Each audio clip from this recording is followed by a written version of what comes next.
சித்த வேதம் 62ஆம் நாள் தொடக்கம்.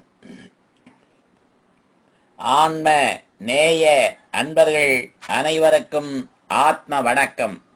வேலூர் சித்த வித்தை தவ மையத்தின் சார்பில் நம்முடைய ஞானபிதா ஜெகத்சோதி சுவாமி சிவானந்த பரமஹம்சர் அவர்கள் உலக மக்கள் நலன் கருதி திரு சித்த வேத தத்துவத்தை உங்களின் செவிகளுக்கும் சிந்தனைக்கும் பயன் தரும் வகையில் தினம் தினம் வழங்கப்படுகிறது.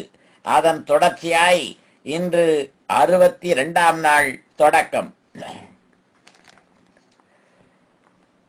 தாவரத்தினுடைய கிளைகளுக்கோ அதன் குச்சிகளுக்கோ தண்ணீரோ உரமோ அதாவது எருவோ இட்டால் பிரயோஜனப்படுகின்றனவா?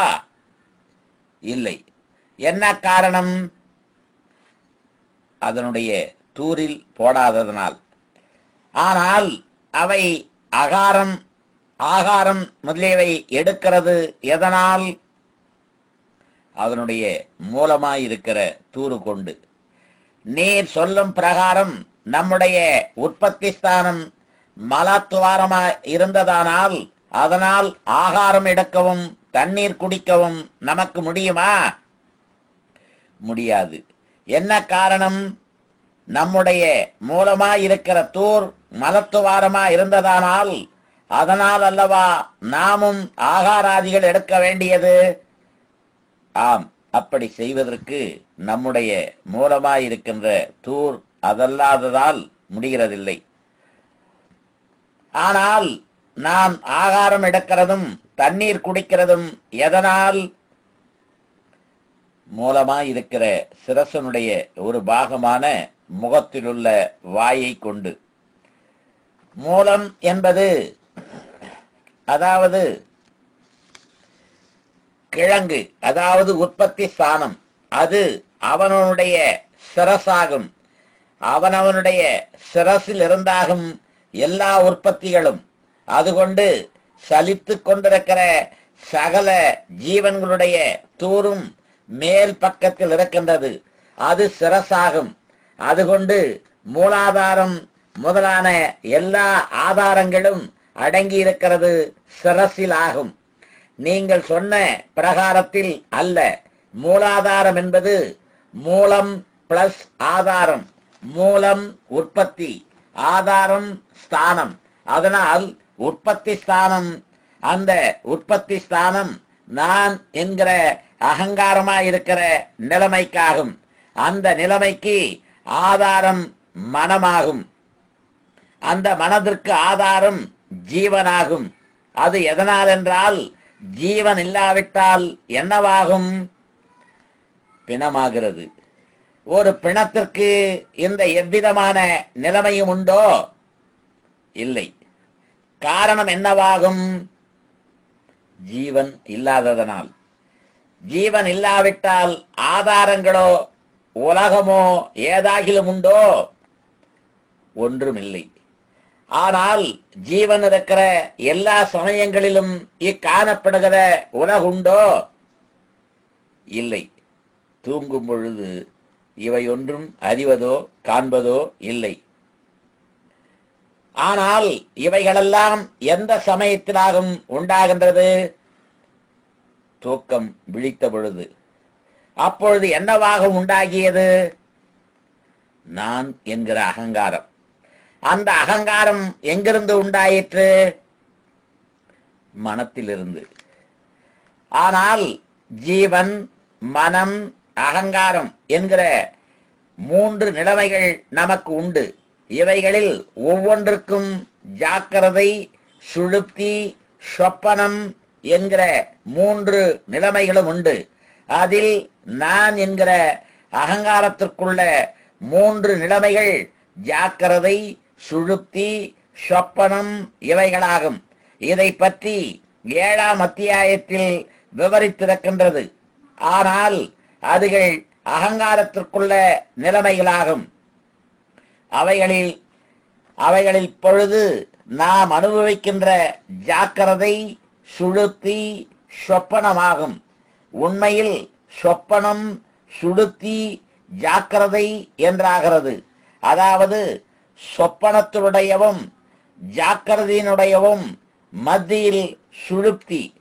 அப்பொழுது முன் சொப்பனமும் அதன் பிறகு சுழுத்தியும் அதன் பிறகு ஜாக்கிரதையும் ஆகிறது. அது பிரகாரம் உலகத்தில் அனுபவம் காணுகிறதில்லை. முதல் சுழுப்தியும் அதாவது தூக்கமும், அதற்கு பிறகு அந்த தூக்கத்தில் சொப்பனமும், அந்த சொப்பனத்தினுடைய கடைசியில் திடீரென்று தூக்கம் விழித்து ஜாக்கிரதையாகவும் காணுகிறது. இதல்லாமல் அகங்காரத்திற்குள்ளதாகும்.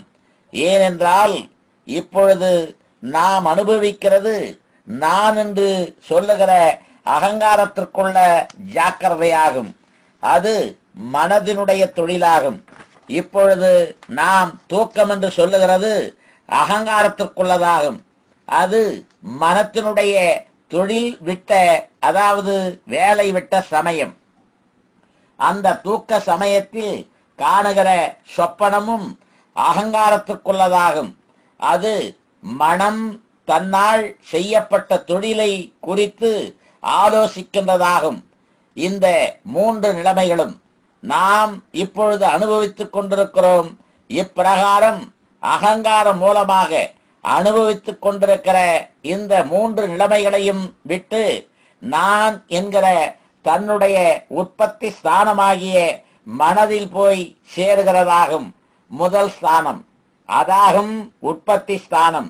அதற்காகும் மூலாதாரம் என்று சொல்லுகிறது. அப்பொழுது நான் என்கிற அகங்காரம் தன்னுடைய உற்பத்தி ஸ்தானமாகிய மனதில் போய் சேருகின்ற சமயம் அது மனதினுடைய சொப்பன நிலைமை.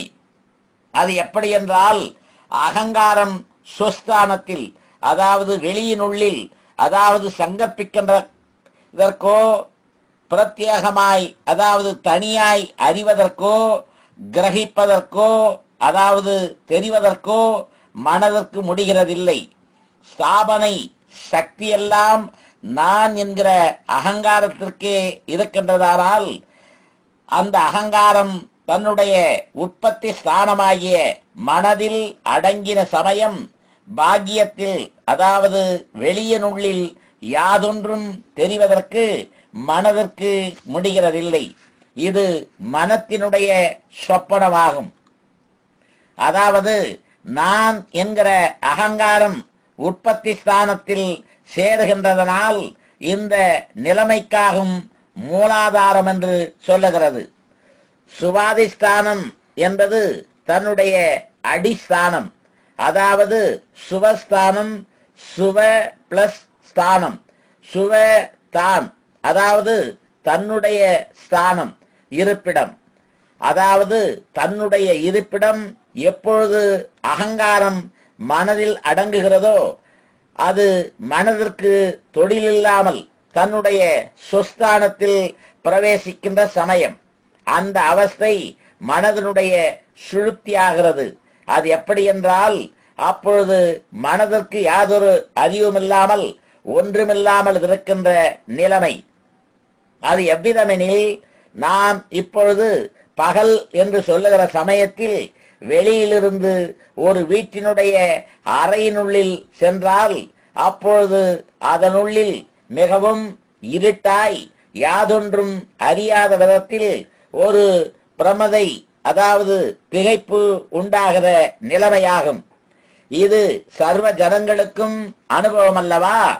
அந்த பிரகாரம் வெளியிலிருந்து அகங்காரமாயிருக்கின்ற நான் என்கிற நிலைமை மனதில் சேருகிற சமயம் மனம் தன்னுடைய பாகிய விருத்தியெல்லாம் விட்டு தன்னுடைய சுஸ்தானத்தில் பிரவேசிக்கிறது.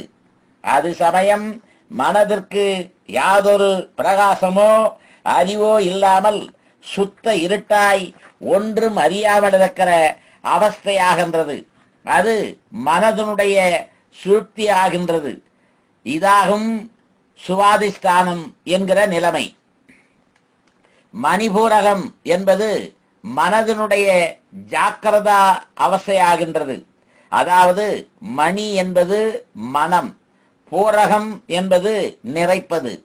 அப்பொழுது மணியாயிருக்கிற மனம் வேறொன்றும் இல்லாமல் ஜீவனோடு சேர்ந்து தானாகி நிறைகின்றது.